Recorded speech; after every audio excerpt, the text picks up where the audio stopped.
রাজ্যে গণপিটুনিতে মৃত্যুর অভিযোগ। এবার চোর সন্দেহে তারকেশ্বর থানার নাইটা মালপাহাড় পুরগ্রাম পঞ্চায়েতের রানাবাদ এলাকায় এক যুবককে চোর সন্দেহে গণপিটুনি এলাকার বাসিন্দাদের। মৃত যুবকের নাম বিশ্বজিৎ মান্না, বয়স 23। জানা যাচ্ছে পেশায় গাড়ি চালাতেন ওই যুবক, কিন্তু কেন গণপিটুনি তাকে? পরিবারের দাবি, বিকাশ সামন্তর ছেলে দেবকান্ত সামন্ত রবিবার রাতে বিশ্বজিৎকে ঘুম থেকে তুলে নিয়ে যায়। অভিযোগ, দেবকান্ত সামন্তর বাড়ি থেকে বিশ্বজিৎ নাকি 5,000 টাকা চুরি করেছেন। সেই টাকা ফেরতের দাবি করেন বিকাশ সামন্ত। অন্যদিকে বিশ্বজিৎ দাবি করে সে টাকা নেয়নি। তারপরেই তাকে বেধড়ক মারধর শুরু করা হয়। রাস্তায় ফেলে পিভিসি পাইপ এবং লাঠি দিয়ে মারধর করা হয়। তাকে তড়িঘড়ি নিয়ে যাওয়া হয় তারকেশ্বর গ্রামীণ হাসপাতালে।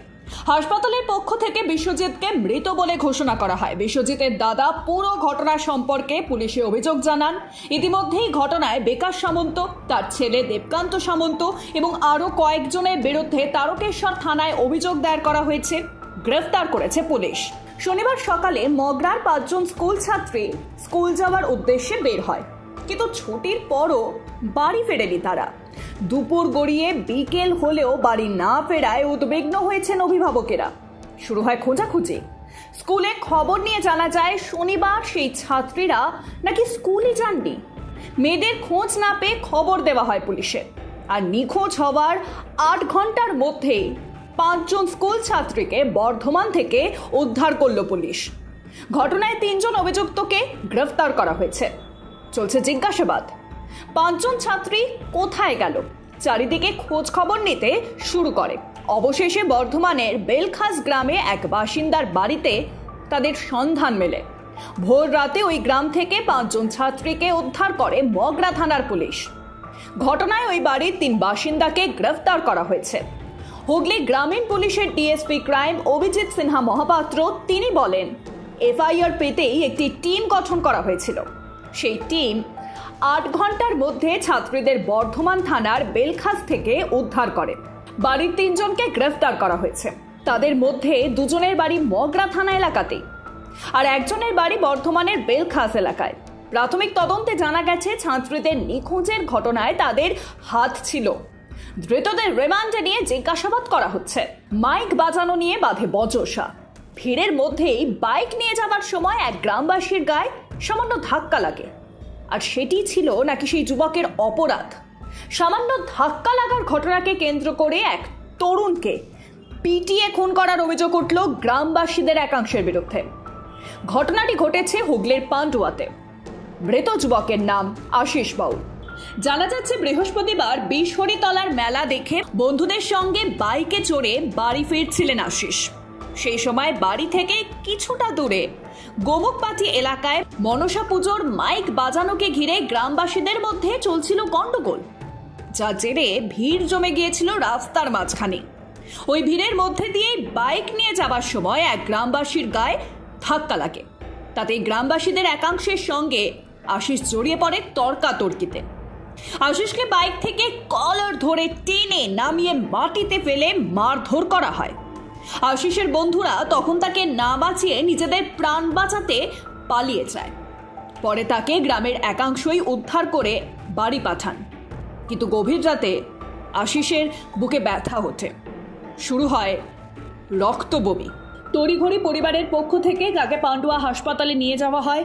অবস্থার অবনতি হতে থাকলে তাকে স্থানান্তরিত করা হয় চুঁচুড়ার ইমামবাড়া হাসপাতালে। আশিসের শারীরিক অবস্থা সংকটজনক হয়ে ওঠে। চুঁচুড়ার ইমামবাড়া হাসপাতালে আইসিইউতে ভর্তি করাতে গেলে লাগে দীর্ঘক্ষণ সময়। অবস্থার অবনতি হওয়ার পরে তাকে নিয়ে যাওয়া হয় কল্যাণীর একটি বেসরকারি হাসপাতালে। সেখান থেকে তাকে স্থানান্তরিত করার জন্য নিয়ে যাওয়ার চেষ্টা করা হয় কলকাতার এনআরএস হাসপাতালে, কিন্তু রাস্তাতেই ঘটে যায় অঘটন। মৃত্যু হয় তার। আশিস বাউলের বাবা বিকাশ বাউল ইতিমধ্যেই তার ছেলের মৃত্যুর ঘটনায় আশিসের বন্ধুদের বিরুদ্ধে অভিযোগ তোলেন এবং শাস্তির দাবি করেন। ইতিমধ্যেই পান্ডুয়া পুলিশ ঘটনায় অভিযুক্ত লালটু বাউল দাস এবং শুভঙ্কর বাউল দাস নামে 2 অভিযুক্তকে গ্রেফতার করেছে। আগরতলা রেল স্টেশনে আটক করা হয় 5 মহিলা সহ 11 জন বাংলাদেশি নাগরিককে। জানা যাচ্ছে ধৃতরা আগরতলা স্টেশন থেকে রেলের মাধ্যমে বহির্রাজ্য যাওয়ার পরিকল্পনা করেছিলেন। তাদের জিজ্ঞাসাবাদ করা হয় তারা কোথায় যাচ্ছেন। কেউ বলেন তারা যাচ্ছেন চেন্নাইতে, আবার কেউ দাবি করেন তারা কলকাতা যাচ্ছেন, কেউ আবার দাবি করেন তারা ওড়িশা যাচ্ছেন। দাবি পুলিশ সূত্রে। আগরতলা জিআরএস থানার ওসি তাপস দাস তিনি জানিয়েছেন, ওই 11 জন বাংলাদেশি নাগরিককে রেল স্টেশন চত্বর থেকে গ্রেফতার করা হয়েছে। তাদের কাছে ভারতীয় কিছু মুদ্রাও পাওয়া গিয়েছে। মোবাইল ফোন খতিয়ে দেখা হচ্ছে তাদের। বৈধ কোনো কাগজপত্র তাদের কাছে ছিল না। বেআইনিভাবে ভারতে প্রবেশ করেছেন তারা। তাদের বিরুদ্ধে সংশ্লিষ্ট ধারায় মামলা জারি করা হয়েছে। রবিবার ধৃতদের আদালতে সোপর্দ করা হয়েছে। ওসি তাপস দাস আরও জানিয়েছেন, কয়েকদিন পরই বাংলাদেশি নাগরিকদের এভাবে অনুপ্রবেশের বিষয়টি নিয়ে বিভিন্ন গোয়েন্দা সংস্থার সাথেও আলোচনা হচ্ছে। প্রত্যেকটি সংস্থায় উদ্বেগ প্রকাশ করেছে এবং কঠোরভাবে এই অনুপ্রবেশ মোকাবিলা করার প্রয়াস নেওয়া হচ্ছে। দিল্লিতে 2 সন্তানকে গাড়িতে রেখে মিষ্টি কিনতে গিয়েছিলেন বাবা-মা, আর তখনই ঘটে যায় ভয়ানক ঘটনা। গাড়ি সমেত অপহরণ করা হলো 2 শিশুকে। ঘটনাটি ঘটেছে শুক্রবার রাত 11:40 নাগাদ দিল্লির লক্ষ্মীনগর এলাকায়। ঘটনাকে কেন্দ্র করে তীব্র চাঞ্চল্য ছড়ায়। শিশুদের মুক্তিপণ হিসেবে 50 লক্ষ টাকা দাবি করা হয় অভিযোগ বাবা মায়ের। পুরো ঘটনা সম্পর্কে পুলিশে অভিযোগ জানানো হয় বাবা মায়ের পক্ষ থেকে। তড়িঘড়ি অভিযানে নামে পুলিশ। সাকারপুর ওসির নেতৃত্বে শুরু হয় তল্লাশি। 3 ঘন্টার অভিযানে অবশেষে গাড়ি সমেত 2 শিশুকে উদ্ধার করে পুলিশ। এছাড়াও গাড়ি থেকে উদ্ধার করা হয় প্রচুর গহনা এবং মোবাইল ফোন। পুলিশের অনুমান, তাড়াহুড়োতে শিশু সমেত গাড়িটি ফেলে রেখে চম্পট দেয় দুষ্কৃতীরা, আর তার জেরেই তাদের খুঁজে পাওয়া যায়। হুগলির ধনিয়াখালী ব্লকের অন্তর্গত কানা নদী ধানকল এলাকায় রবিবার গভীর রাতে তৃণমূল আশ্রিত দুষ্কৃতীরা বিজেপির এসটি মোর্চার ধনিয়াখালী মণ্ডলের সহ সভাপতি সমীরণ মুর্মুকে রড এবং বাঁশ দিয়ে ব্যাপক মারধর করে বলে অভিযোগ। এমনকি গুরুতর আহত অবস্থায় তাকে তুলে নিয়ে যাওয়া হয় বিজেপির পার্টি অফিসে। ঘটনার খবর পেয়ে ঘটনাস্থলে পৌঁছয় ধনিয়াখালী থানার পুলিশ। গুরুতর আহত অবস্থায় তাকে স্থানান্তরিত করা হয় চুঁচুড়ার ইমামবাড়া সদর হাসপাতালে।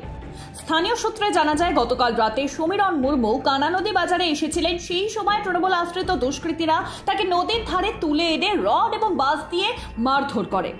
যদিও এই ব্যাপারে ধনিয়াখালী ব্লক তৃণমূলের সভাপতিকে জিজ্ঞাসা করলে কোনো উত্তরই দেননি তিনি। 2024 লোকসভা নির্বাচনে সমীরণ মুর্মুর বুথ থেকে তৃণমূল হেরেছিল, সেই কারণে তাকে মারা হয়েছে বলে হুগলি জেলা বিজেপির সাধারণ সম্পাদক সুরেশ সাউ তিনি জানান। এই বিষয়ে পুলিশ সূত্র থেকে জানা যায়, দোষীদের সন্ধানে তল্লাশি চালাচ্ছে ধনিয়াখালী থানার পুলিশ। মালদার চাঁচলের 2 নম্বর ব্লকের ভাকরি গ্রাম পঞ্চায়েতের উত্তর ভবানীপুর প্রাথমিক বিদ্যালয়ে মিড ডে মিলে নিম্নমানের খাবার পরিবেশনের অভিযোগ উঠল। এই অভিযোগে ওই স্কুলের প্রধান শিক্ষককে ঘেরাও করে বিক্ষোভ দেখালেন গ্রামবাসীরা। শুক্রবার ঘটেছে ঘটনাটি। ঘটনায় এদিন ব্যাপক উত্তেজনা ছড়ায় ওই বিদ্যালয় চত্বরে। উত্তর ভবানীপুরের প্রাথমিক বিদ্যালয়ের প্রধান শিক্ষক মুক্তার হোসেন তিনি বলেন, বাজার থেকে সবজি খুব ভালোই কেনা হয়েছিল, কিন্তু সবজিগুলো ভুলবশত ব্যাগে থাকার ফলে হয়তো কিছুটা খারাপ হয়ে যেতে পারে। পড়ুয়াদের প্রতিদিনই যথাযথ খাবার পরিবেশন করা হয়। তিনি আরও ভালো খাবার পরিবেশন করবেন বলে অভিভাবকদের আশ্বাস দিয়েছেন।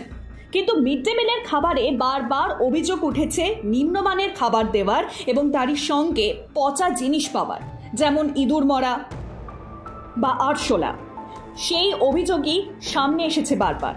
এবারও সেই অভিযোগ মালদা থেকে উঠল মিড ডে মিলের নিম্নমানের খাবার দেওয়ার। পরবর্তী ক্ষেত্রে কি হয় সেদিকেই থাকবে নজর। ভুল অস্ত্রোপচারের জেরে কিশোর মৃত্যু। ঘটনায় তুলকালাম দুর্গাপুরের এক বেসরকারি হাসপাতালে।